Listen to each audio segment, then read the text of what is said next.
गुरु भगवान की शुक्राने हैं, गुरु भगवान को नमन है। इस जगत के समस्त देवी देवताओं को हमारा दंडवत प्रणाम है।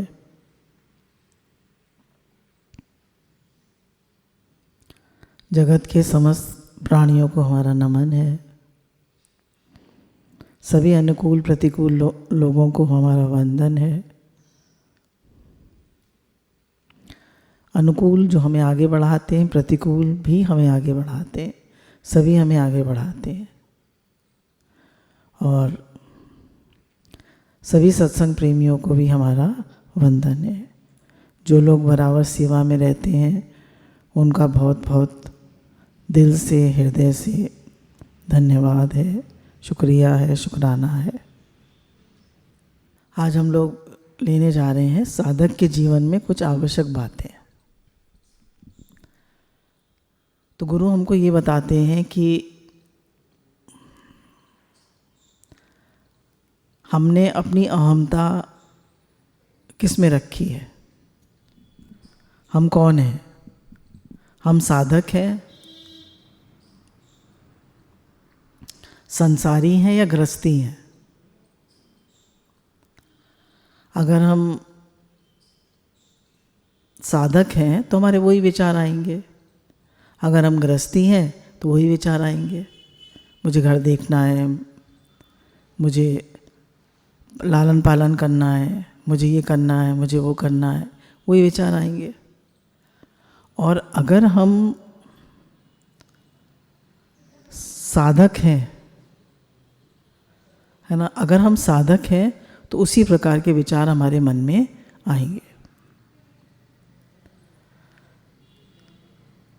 तो गुरु कहते हैं कि सबसे पहले हम जब साधना शुरू करते हैं तो हमें अपनी अहमता बदलनी चाहिए। मैं कौन हूँ? मैं संसारी हूँ, मैं साधक हूँ, या मैं गृहस्थी हूँ? तो वही हमारा कर्तव्य बन जाता है, वही हमारे मन में विचार आते हैं। मैं भक्त हूँ, मैं साधक हूँ। तो अगर मैं साधक हूँ, साधक मतलब कौन? जो साधना करे, वो साधक।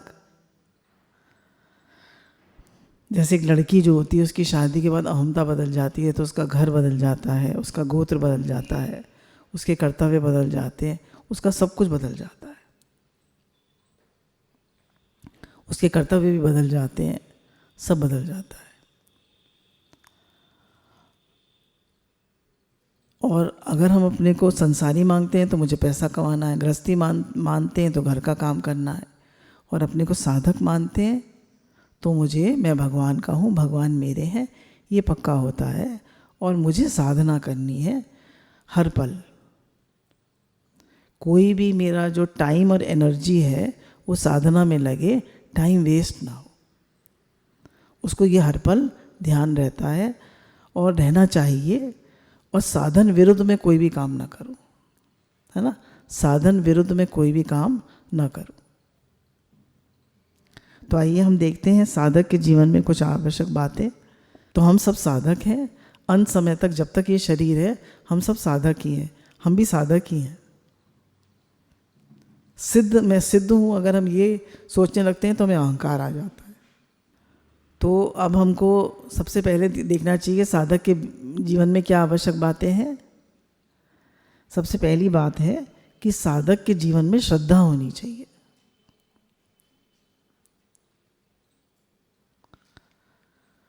तो श्रद्धा जो है वो साधक के जीवन में सबसे आवश्यक संपत्ति है।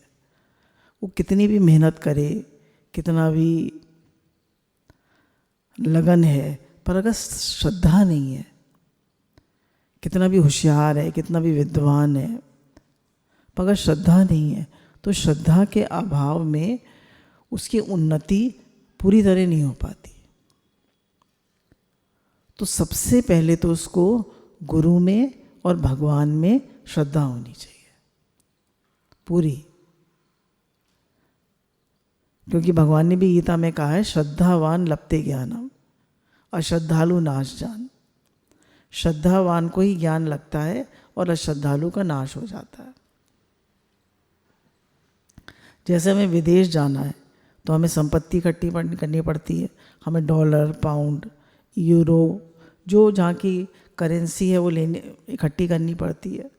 अब हमें भी इतने लंबे स्पिरिचुअल मार्ग पे चलना है ना, इतनी लंबी हमारी यात्रा है, इसमें बहुत सारे विघ्न, बहुत सारी बाधाएं, बहुत सारे प्रलोभन, बहुत सारी दिक्कतें, बहुत सारा मन, अहंकार, कंचन कामनी कीर्ति, बहुत सारी बातें, बीमारी, हारी, डिफ़िकल्टीज, प्रॉब्लम्स आती रहती हैं। हमने क्या संपत्ति इकट्ठी करी है? तो सबसे पहली साधक की संपत्ति है श्रद्धा। वो अपने जीवन में श्रद्धा, विश्वास रखे पूरा। सबसे पहले गुरु में श्रद्धा रखे कि भगवान ने मुझे ये गुरु दिए हैं, ये मेरे अनुकूल हैं और मेरे लिए बेस्ट है। ये गुरु तो देखिए जीवन में बहुत है, एक से एक विद्वान है, पर मेरे गुरु मेरे लिए अनुकूल हैं, सर्वसमर्थ है और मुझे इस मार्ग में अंत तक ले जाएंगे। ये हमें पूरा विश्वास होना चाहिए। और देखिए आज उस पर बहुत सारे लोगों के चैनल्स पे, यूट्यूब पे लोग वीडियो सुनते रहते हैं, पर उसका कोई लाभ नहीं होता, क्योंकि भगवान से कोई नहीं जोड़ रहा। दुनिया भर की बातें बता रहे हैं पर भगवान से कोई नहीं जोड़ रहा। हमें गुरु भगवान से जोड़ रहे हैं, हमारा लक्ष्य भगवान है, हमारा लक्ष्य संसार नहीं है।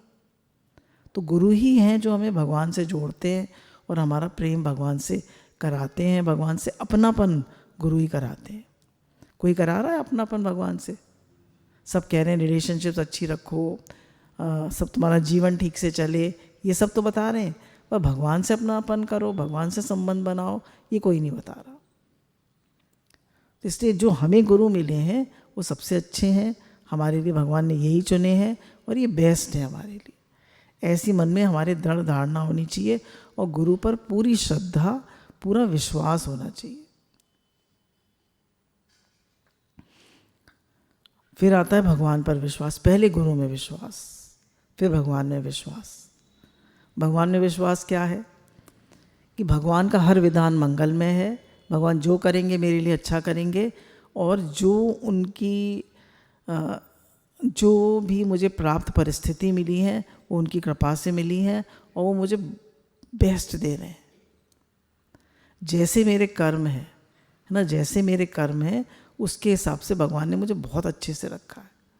मैं पता नहीं जीवन में कौन कौन से कर्म करके आया हूँ, क्या क्या करके आया हूँ, पर भगवान ने तो मुझे बहुत अच्छे से रखा है। हमारे मन में जरा भी भगवान के प्रति, भगवान आपने मेरे साथ ऐसा क्यों किया, ऐसा क्यों हुआ मेरे साथ, ऐसा क्यों हुआ, ये मन में हमारे बिल्कुल क्वेश्चन आना ही नहीं चाहिए। भगवान ने पूरी श्रद्धा, विश्वास होना चाहिए कि भगवान का हर विधान मंगलमय है। भगवान जो कर रहे हैं, जैसा हो रहा है, बहुत बढ़िया, वेरी गुड। समर्पण। भगवान ने कहा हे अर्जुन तू मेरे समर्पित हो जा, मैं तुझे सब दुखों से, तापों से, पापों से मुक्त कर दूंगा। अक्सर हम लोग श्रद्धा पे दृष्टांत सुनते हैं कि एक बार एक गुरुजी भोले वाले थे, तो उनके पास एक लोटा था, तो आश्रम में कुछ पैसे की कमी आ गई, तो उन्होंने शिष्य को दिखा, शिष्य बैठे हुए थे, उनको दिखा के पूछा ये लोटा है, सोने का है, आश्रम में कुछ पैसे की कमी है तो इसको बेचाओ। तो एक बोला नहीं नहीं ये तो सोने का नहीं, ये तो पीतल का है, छूटते ही बोला। दूसरा बोला आप कह रहे हैं ये सोने का है पर लगता तो पीतल का है। तीसरे ने कहा कि गुरुजी आपने कह दिया है सोने का है तो ये सोने का है बस। गया बाजार में, सुनार की दुकान पे गया, बोला कि हमारे गुरुजी ने कहा ये सोने का है, और उसने सुनार ने उसको देखा और उसने उसको पैसे दे दिए सोने के। तो बताया साधक की जो श्रद्धा होती है वो इतनी बड़ी श्रद्धा चीज़ है, वो वस्तु का भी परिवर्तन कर देती है। उसमें वस्तु को परिवर्तन करने की शक्ति होती है। तो हमारी श्रद्धा कैसी है हम देखें, हमारी भगवान में श्रद्धा कैसी है, हमारी गुरु में श्रद्धा कैसी है, हमारा भाव क्या है। हमारा पता ना, संशय बुद्धि नाश जान। संशय आ गया मन में तो हमारी उन्नति नहीं होगी, और श्रद्धा है तो हमारी पूरी उन्नति होगी। कोई ज़रूरी नहीं हम बहुत होशियार हों, बहुत विद्वान हों, पर श्रद्धा वाला बहुत आगे बढ़ जाता है जीवन में, और अश्रद्धा वाला रह जाता है। तो इसलिए पूरी गुरु में श्रद्धा, भगवान में श्रद्धा, और अपने में भी श्रद्धा नहीं होते, अपने में विश्वास। अपने में विश्वास कि जो गुरु मुझे साधन करा रहे हैं वो कराएंगे, ऐसा विश्वास होना चाहिए। और मैं भी अपनी पूरी मेहनत से, लगन से, गुरु की कृपा से, देखिए हमारी अपनी कोई सामर्थ्य नहीं है। गुरु भगवान बार बार बता रहे हैं, मैं तो भगवान के चरणों की धूल हूँ, मैं तो कुछ नहीं हूँ। जो कुछ होगा वो गुरु की कृपा से, भगवान की कृपा से ही संभव है। मेरी अपनी सामर्थ्य कुछ नहीं है, क्योंकि एक विपरीत परिस्थिति आती है, मनुष्य धराशायी हो जाता है। तो इसलिए हम तो नहीं कह सकते मैं कर लूँगा, मैं कर लूँगा। अगर कोई साधन हो भी पा रहा है तो गुरु की कृपा से हो रहा है, भगवान की कृपा से हो रहा है, हमारी कोई सामर्थ्य नहीं है। अगर हम जीवन में आगे बढ़ पा रहे हैं तो भगवान की कृपा है, गुरु की कृपा है, भगवान की कृपा है।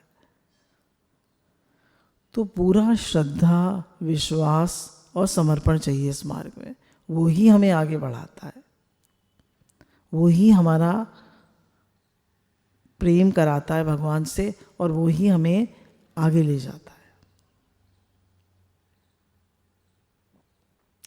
तो साधक के जीवन की आधारशिला है, उसकी आध्यात्मिक मार्ग की आधारशिला है श्रद्धा।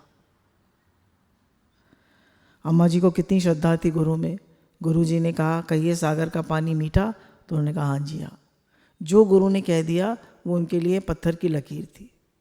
गुरु ने कहा तुम आत्मा हो, उन्होंने एज इट इज़ मान लिया। गुरु ने कहा तुम मन नहीं हो, तुम ये शरीर नहीं हो, तुम आत्मा हो, उन्होंने एज इट इज़ मान लिया। गीता भगवान जो थे, दादा भगवान उनके पिता पूर्ण गुरु थे, पर उन्होंने खुद नहीं ज्ञान दिया गीता भगवान को, उन्होंने लक्ष्मी भगवान से दिलवाया। और लक्ष्मी भगवान ने उनकी बहुत परीक्षाएं ली, पर वो हमेशा श्रद्धा रखी उन्होंने कि नहीं ये मेरे गुरु हैं, श्रद्धा। तो हमेशा गुरु के आगे नम्र होके श्रद्धा भाव से, तो गुरु की आज्ञा में चलने से अ से लेके ज्ञा तक पूरा ज्ञान हमें हो जाता है। इसलिए गुरु पूरी श्रद्धा रखें गुरु में।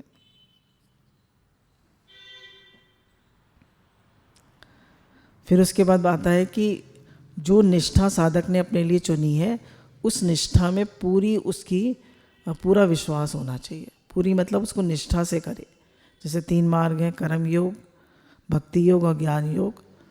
तो एक उसमें मुख्य होता है, बाकी दोनों गौण रहते हैं। तो जैसे हमने अपना भक्ति योग चुना है, तो भक्ति योग में ये मुझे भगवान तक पहुंचाएगा, ये मेरे लिए सबसे अच्छा साधन है, ये अब ऐसा दृढ़ता से उसको करें। हमारी जैसी प्रवृत्ति हो, हमारी कर्म करने की प्रवृत्ति ज़्यादा हो, तो हम कर्म योग चुनें और फिर उसको दृढ़ता से करें। मानिए हमने भक्ति योग चुना है, तो हमारे इसमें मेन जो है वो है भगवान पर विश्वास, और पूरी श्रद्धा से उसमें भगवान में लगें। और दूसरा इसमें भक्ति योग में आता है नाम जप। नाम जप पूरी दृढ़ता से करें कि भगवान ने कहा कि नाम में मैंने अपनी सारी शक्तियां रख दी हैं, नाम में नाम ही समाये हुए हैं। तो जो भी हमने अपना साधन चुना है उसकी उसमें बहुत निष्ठा रखें, और ये विश्वास रखें कि हमें भगवान तक पहुंचाएगा। पूरी निष्ठा, पूरा विश्वास रखें। जरा भी उसमें डगमग नहीं होना चाहिए कि इसी साधन तक मैं भगवान तक पहुंचूंगा, और पूरी दृढ़ता से उसे करना चाहिए। जैसे हमने नाम जप चुना है, तो हर समय मेरा नाम जप चले। और जब नाम जप भी करें तो कम से कम सुबह उठकर जो हम 16 माला करते हैं, वो मन इधर उधर बिना जाए अपनी कोशिश से उसको करना चाहिए। जब हम पूरी एकाग्रता से और दृढ़ता से करते हैं, तो उसका फल जो होता है वो ये होता है कि हमारा मन एकाग्र होने लगता है, हमारा भगवान से प्रेम बढ़ने लगता है। और हम लोग चलते फिरते तो माला करते रहते हैं, बहुत अच्छी बात है, काम करते हुए भी करते रहते हैं, वो भी बहुत अच्छी बात है, पर जो एकांत में बैठ के पूरी दृढ़ता से करते हैं उसकी तो बात ही और है। तो पूरी दृढ़ता से, पूरे विश्वास से उसको करें, अपने साधन को उसमें जरा भी ढील ना दें। कभी कर लिया, कभी नहीं करा। जो नियम हमने अपने लिए लिया है, 16 माला, 32 माला, 64 माला, उसको नियम से करें और कुछ माला पूरे एकाग्र मन से करें और पूरे भक्ति भाव से करें कि भगवान मैं आपका हूँ, आप मेरे हैं। गुरु ने बताया कि बिगड़ी जन्म अनेक की, सुधरे आज अभी, होके राम का नाम जप, तजे को समाज। तो अनेक जन्म की बिगड़ी जो है इसी जन्म में हमारी सुधर जाएगी अगर हम भगवान का होके भगवान का नाम जप करें। भगवान का होके कि मैं भगवान का हूँ, भगवान मेरे हैं, ऐसे निश्चय से पूरा नाम जप करें कि भगवान मैं आपका ही हूँ। और हम किसी के हो ही नहीं सकते। आप बताइए, पति के हो सकते हैं, पत्नी के हो सकते हैं, बच्चों के हो सकते हैं, घर मकान पैसा ये हमारा हो सकता है?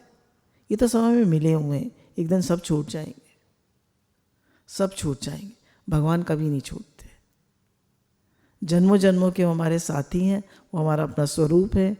ईश्वरंच जीव अविनाशी, चेतन अमल सहज सुख राशि, ममे वांशो जीवलोके, जीव भूते सनातना, मेरा ही अंश है। भगवान ने कह दिया हम उन्हीं के अंश हैं। एक बच्चा तो फिर भी 2 का अंश होता है, माता पिता दोनों का, पर हम केवल ममे वांशो, ये केवल मेरा ही अंश है जीव। हम केवल उनके अंश हैं, केवल भगवान के अंश हैं, हम उन्हीं से हैं, हम उन्हीं के हैं। तो परमात्मा प्राप्ति हमारी फर्स्ट प्रायोरिटी होनी चाहिए लाइफ में। हम लग जाते हैं भोग संग्रह में, मान बढ़ाई में, सुख आराम में, हमारा मन बार बार बिखर जाता है, बार बार मान बढ़ाई में फंस जाते हैं, आराम में आ जाते हैं, सुख में आ जाते हैं। जैसे आजकल ठंड पड़ रही है तो सुबह उठने का मन नहीं करेगा, क्यों? फौरन बिस्तर त्यागना चाहिए। नहीं, मुझे भजन करना है तो करना है। दृढ़ता होनी चाहिए अंदर में, अपने लक्ष्य के प्रति मेहनत, विश्वास, दृढ़ता, एकाग्रता सब होनी चाहिए। फिर बताया कि साधक के जीवन में दंभ बिल्कुल नहीं होना चाहिए। दंभ यानी दिखावा। दिखावा, दंभ तो दिखावे को कहते हैं, पर अहंकार भी बिल्कुल नहीं होना चाहिए, मैं कुछ हूँ। भगवान को दैन्य प्रिय है, अहंकार भगवान को बिल्कुल प्रिय नहीं है। भगवान को दैन्य प्रिय है। दैन्य क्यों प्रिय है भगवान को? क्योंकि दैन्य जो है वो हमें भगवान से जोड़ता है।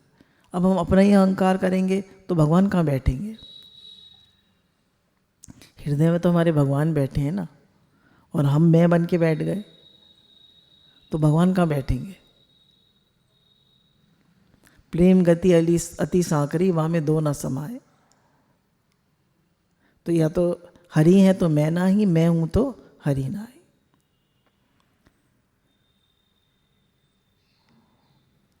तो गुरु ने कहा कि झुकता वही है जिसमें जान होती है, अकड़ तो मुर्दे की पहचान होती है। तो झुकता वही है जिसमें जान होती है, अकड़ तो मुर्दे की पहचान होती है। तो अगर हम झुक रहे हैं, हमारे अंदर दैन्य है, तो हम जीवित हैं, और अगर हम अकड़े हुए हैं तो मरे हुए हैं। तो हमारे अंदर दैन्य से हम संसार से छूट जाते हैं, और अहंकार करते हैं तो हर जगह लड़ाई करते हैं, हर जगह फंस जाते हैं, हर जगह हमारा मूड ऑफ हो जाता है, हर जगह हमें बुरा मान जाता है हमारा मन। तो कह रहे हैं दंभ नहीं होना चाहिए मनुष्य को, दिखावा नहीं होना चाहिए, हमेशा दैन्य में रहना चाहिए, हमेशा झुक के चलना चाहिए, हमेशा लो प्रोफाइल रखना चाहिए, मैं कुछ नहीं हूँ। गुरु भगवान बार बार बता रहे हैं कि बार बार दैन्य में रहो, मैं कुछ नहीं हूँ। 1 मिनट में भगवान अहंकार तोड़ देते हैं। 1 मिनट में कोई बीमारी आ जाती है, कोई पैसे का नुकसान आ जाता है, कोई भी तकलीफ आ जाती है। Pride comes before a fall. जरा आपने अहंकार करा, एकदम आप गिर जाते हैं। भगवान को बिल्कुल अहंकार पसंद नहीं, वो तोड़ देते हैं अहंकार को। तो इसलिए बिल्कुल अहंकार नहीं करना, एकदम दैन में रहना है, एकदम लो प्रोफाइल रखनी है। दैन ही सबसे आसान तरीका है संसार से छूटने का। चैतन्य महाप्रभु ने बताया, उनके भक्त हमेशा दैन में रहते थे। रघुनाथ गोस्वामी का हमने सुना है, कितने पैसे वाले घर के थे वो, करोड़ों करोड़ोपति थे, फिर भी महाप्रभु के पास भाग के आ गए, क्योंकि उन्होंने देखा पैसे में सुख नहीं है।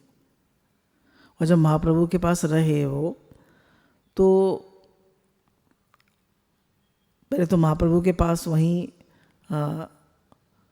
प्रसाद पाते थे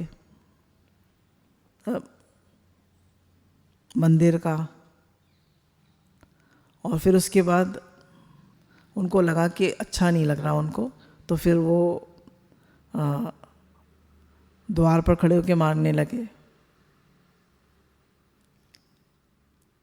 फिर भी उन्हें अच्छा नहीं लगा, तो फिर वो जाकर भिक्षा मांगने लगे। और फिर जो लोग, जैसे खिचड़ी का भोग लगता है उनके मंदिर में, जगन्नाथ जी के मंदिर में, तो वहाँ पर जो चावल फेंक दिए जाते थे गायों के लिए, तो उनको धोकर 2-3 बार और उनको खाते थे। इतना दैन।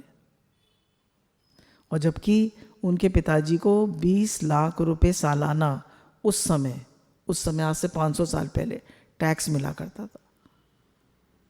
उसमें से 12,000 कर वो राजा को दे दिया करते थे, और 8 लाख, फिर भी 8 लाख बहुत होते थे उस समय, आज से 500 साल पहले, फिर भी उनमें इतना दैन्य था। तो महाप्रभु बहुत खुश होते थे उनसे। तो दैन्य से हमें भगवान शीघ्र मिल जाते हैं। अहंकार करने से हम जगह जगह फंस जाते हैं, जगह जगह गिर जाते हैं। अहंकार वाला जो हर जगह उसका ईगो निकल आता है, उसको मान बढ़ाई की इच्छा हो जाती है, सुख आराम की इच्छा हो जाती है, उसको जगह जगह उसका मन निकल आता है, उसका अहंकार निकल आता है।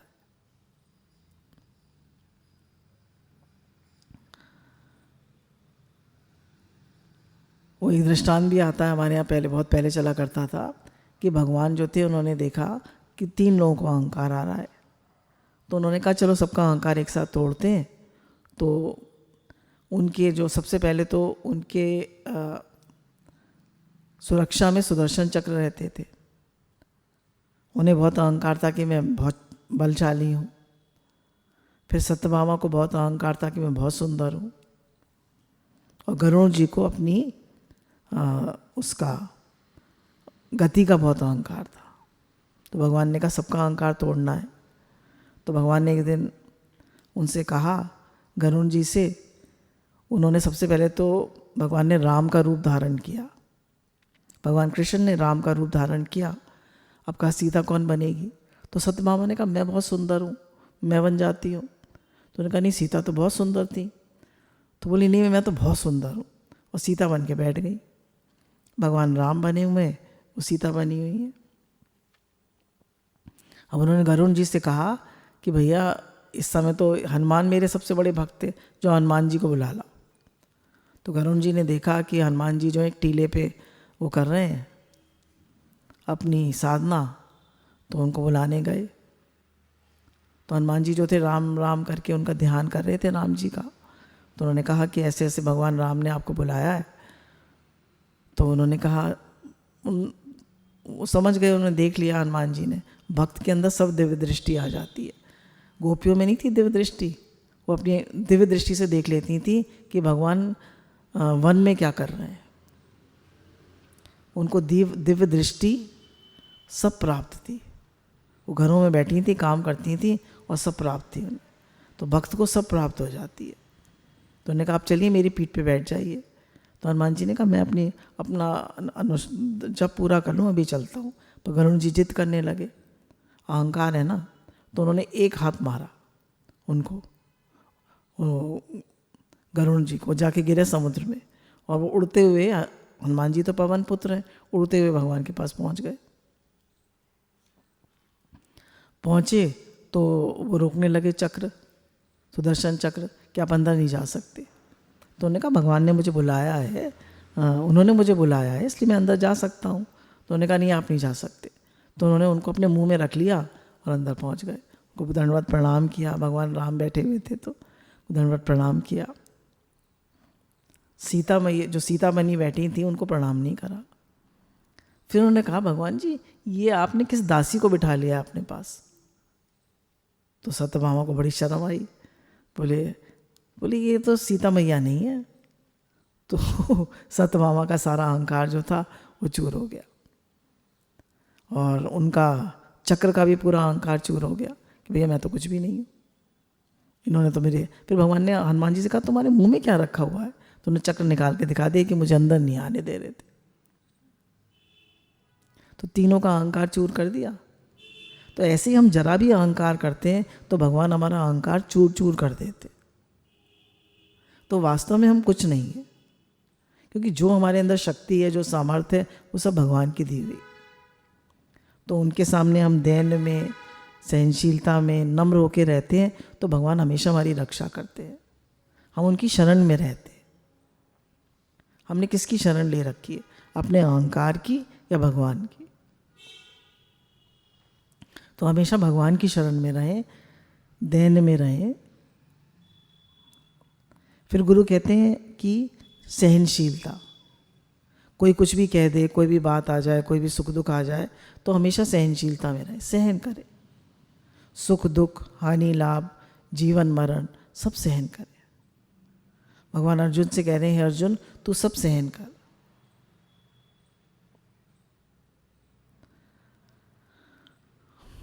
जीवन में तो बहुत सी परिस्थितियां आती हैं, तो जो सहन कर लेता है वो महान बन जाता है, उसके अंदर एक बल आ जाता है, और सहन करने से पाप कट जाते हैं हमारे।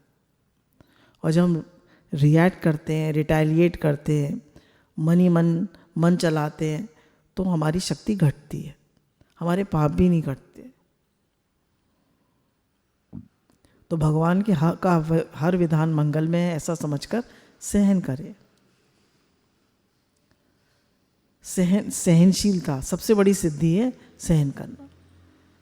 जो भी परिस्थिति आई है उसको सहन करें। बार बार कहें, हे नाथ मैं आपको बोलूँ नहीं, हे नाथ मैं आपका हूँ, आप ही सहन कराएंगे, आपकी कृपा से ही सहन होगा। हे प्रभु जी मैं आपका हूँ, मेरे में सहन करने की वास्तव में शक्ति नहीं है, सामर्थ्य नहीं है, आप ही सहन कराएंगे।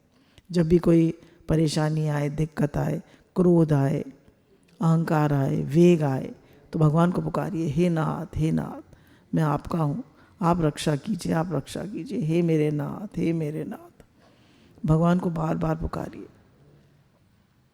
कोई तकलीफ आए, कोई कष्ट आए, तो बार बार भगवान को पुकारिए, हे मेरे नाथ, हे मेरे नाथ, मैं आपका हूँ, आप मेरे हैं, मुझे शक्ति दीजिए, मुझे सहन शक्ति दीजिए, मुझे सहनशीलता दीजिए।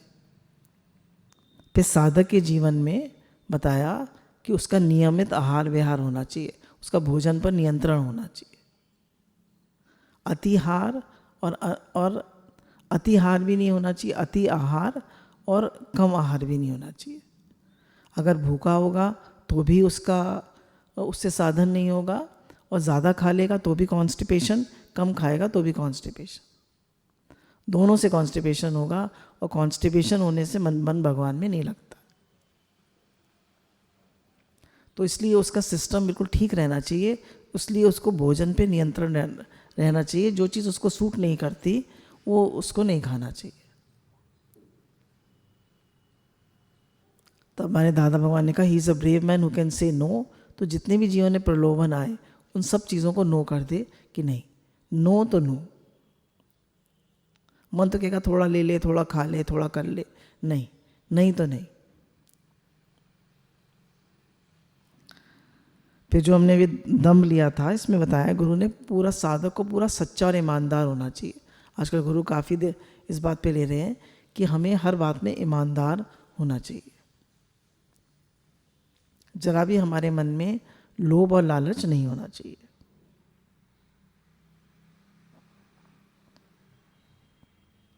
फिर साधक में आत्मबल, उत्साह, आशा रहनी चाहिए। उसने कभी भी नहीं, हमने जो भी कोई कहते हैं कि to start a thing is very easy and to end a thing is very easy, but to maintain it is you need persistence.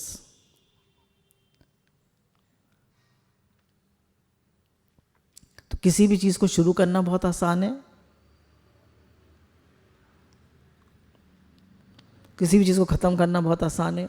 लोग बैडमिंटन खेलते हैं 2 दिन छोड़ देते हैं, एक्सरसाइज शुरू करते हैं 2 दिन छोड़ देते हैं, भजन शुरू करते हैं खूब उमंग से करते हैं, हम तो 64 माला कर रहे हैं साहब, फिर 16 भी नहीं रह जाती। ऐसे नहीं, जो भी काम शुरू करा है उसको पूरे उत्साह से, लगन से, मेहनत से और अंत तक उसे निभाना चाहिए। हमारी उत्साह, उमंग, आशा, लगन बढ़ती जानी चाहिए। भगवान में श्रद्धा, विश्वास, दृढ़ता बढ़ती जानी चाहिए, कम नहीं होनी चाहिए। गुरु कहते हैं हमें अपने लक्ष्य के प्रति जुनून होना चाहिए, जुनून। जैसे कोई कुछ भी अगर कर पाता है जीवन में तो उसको एक जुनून होता है कि मुझे करना, डू और डाई, करना है या मरना है, करूँगा या मरूँगा। ऐसा है हमारा, या थोड़ा थोड़ा लगन होगी तो थोड़ा थोड़ा फल मिलेगा, पूरी लगन होगी, जितनी मेहनत उतना फल। तो पूरा मेहनत, पूरा समर्पण। फिर साधक के लिए एक बहुत बड़ी चीज़ है जो उसमें होनी चाहिए कि साधक को निरीच्छा और मतलब वो संग्रही नहीं होना चाहिए, अप्रग्रही होना चाहिए। उसमें संग्रह नहीं होना चाहिए, तो कोई चीज़ इकट्ठी नहीं करनी चाहिए और इच्छा नहीं होनी चाहिए। हमारे गुरु ने, दादा भगवान ने कहा कि इच्छा और अहंकार यही 2 पर्दे हैं परमात्मा प्राप्ति में जो बाधक है। तो इच्छा जो है वो साधक को बढ़ने नहीं देती, मन में कोई ना कोई इच्छा बनी रहती है। पैसे की नहीं होगी तो मान बढ़ाई की होगी, पैसे की मान बढ़ाई की नहीं होगी तो सुखाराम की होगी। हरि लगन में ये 5 न सुहात, विषय भोग, निद्रा, हंसी, जगत प्रीत और बहुबात। हरि लगन में ये 5 न सुहात, विषय भोग, निद्रा, हंसी, जगत प्रीत और बहुबात। इसे 5 नहीं सुहाते। हमारे तो दृढ़ता होनी चाहिए। आएंगे प्रलोभन, चीज़ें आएंगी सामने, पर हमें नो करने की शक्ति होनी चाहिए। इच्छा हमारी ख़त्म होती जानी चाहिए। मुझे कुछ नहीं चाहिए, कम से कम हम कहें तो मुझे कुछ नहीं चाहिए।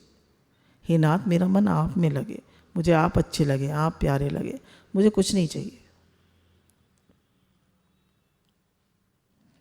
इस जगत से जो भी मिलेगा वो सब नाशवान ही होगा। आप ही अविनाशी हैं, आप ही मेरा लक्ष्य है, आप ही मेरे प्रियतम है, आप ही की ओर मुझे बढ़ना है।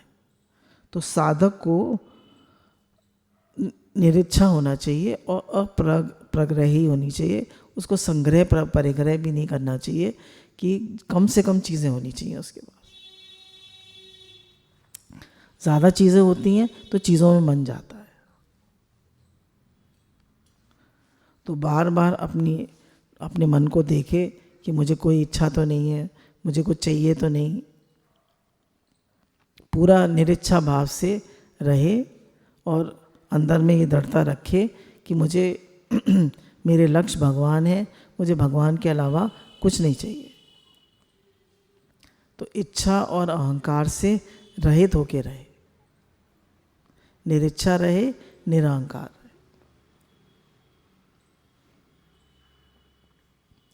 तो गुरु भगवान ने हमको यही बताया कि साधक के जीवन की कुछ आवश्यक बातें हैं। सबसे पहले श्रद्धा, फिर जो हमारा लक्ष्य है उसके प्रति पूर्ण दृढ़ता, फिर उसके अंदर दंभ नहीं होना चाहिए, अहंकार नहीं होना चाहिए।